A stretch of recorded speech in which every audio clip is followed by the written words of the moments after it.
Well guys, what I have here right beside me is the PC you should build instead of going out and buying a Ryzen 9000 series, because those CPUs are absolutely terrible. So today we have here a build with a Ryzen 7 7700 non-X, because the non-X version actually can be overclocked higher and gather higher performance in the end than the X version sometimes. And that's also why we've gone with an air-cooled build. But anyways, let's start from the beginning. So this is a budget build coming in at right around the $1,500 price point. You can get it for a bit lower. I think probably 13 is what you should be able to build it for if you buy it and build it yourself. The build is based around the Ryzen 7, but we got a pretty high-end motherboard for this one. Now it is a micro ATX board, whereas our case is ATX, so it's gonna look a little bit empty, but it's a small price to pay for such a good looking board. I think so far is my favorite B650 on the market. I really like the joystick and all the gaming references, and it's the MSI B650 gaming Wi-Fi. And can you guess why it's called gaming? But anyways, we then went ahead and got some Montech RAM,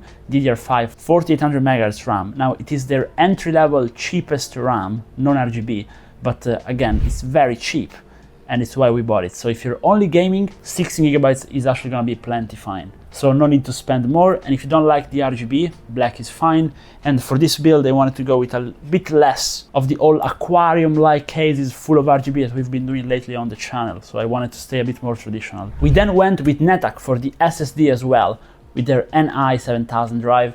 And now this is a drive that I reviewed right when it came out, and I also got a 2TB model, which I put in a very high-end build with a 4090 back then, and we've seen it perform very well even in higher-end builds. So we got a 1TB version today because it's a 7000 megabytes per second drive and it's pretty cheap, so I was pretty happy with it. Now let's start with the more interesting part. So if you've been following the gaming community, PC building community for a while, you must have seen some Montech stuff because everybody's talking about it, so I wanted to check it out as well. And I got the Montech Sky 2 GX case, Montech DT air cooler, and I also got their power supply, 1000 watt 80 plus gold model, which is absolutely oversized for this build, but we will talk about it later. And so I went ahead and installed the air cooler on this build because, again, non-X SKU for the CPU meant it draws less power, and also I've heard very good things about this air cooler, so I wanted to try it out. I recently tested out the Arctic air cooler and was very much impressed with it, so I wanted to try another one, see what the competition looks like. Went ahead and installed it.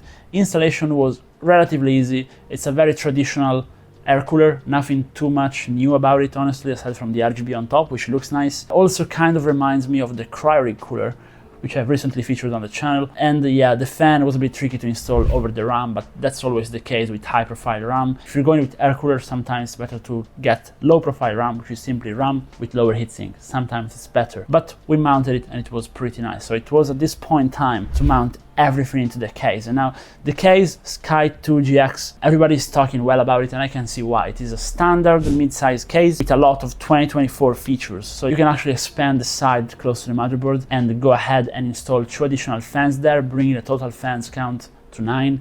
You have a nice mesh grill built in into the top, which you can slide off.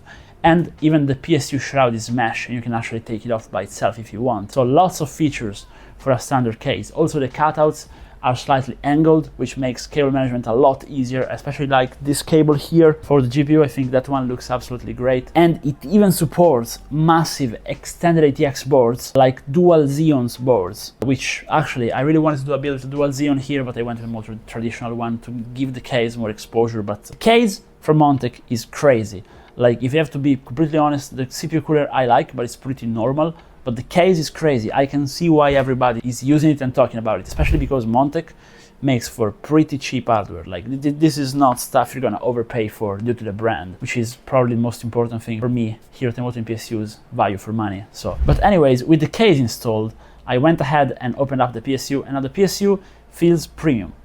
So exactly what I would be expecting for a 1000 watt 80 plus gold unit. All modular cables. It also has the PCIe Gen 5 cable, and I just plugged them all in, connected it, and the cables are braided, not really sleeved, but they look nice nevertheless, and I'm pretty happy with how it's looking cable management wise. I then went ahead, got the 4070 Super, which is what I chose for this PC this time, And again, standard Gigabyte model, pretty cheap one, just to keep the black aesthetic. Went ahead and installed it, and it's looking pretty nice. With the aesthetics out of the way, I like the ring fans on the front, they're a bit more unique. Let's talk about the performance. So first off, I run a set of synthetics. So starting off from CPU-Z to see the CPU performance, after tweaking, this thing goes fast. If you want to see how to undervolt it, by the way, full tutorial is on my channel, how to undervolt Ryzen 7 7700X, because this is the magic thing, the non-X processor, you overclock them and undervolt them the exact same way as you would with the X SKU.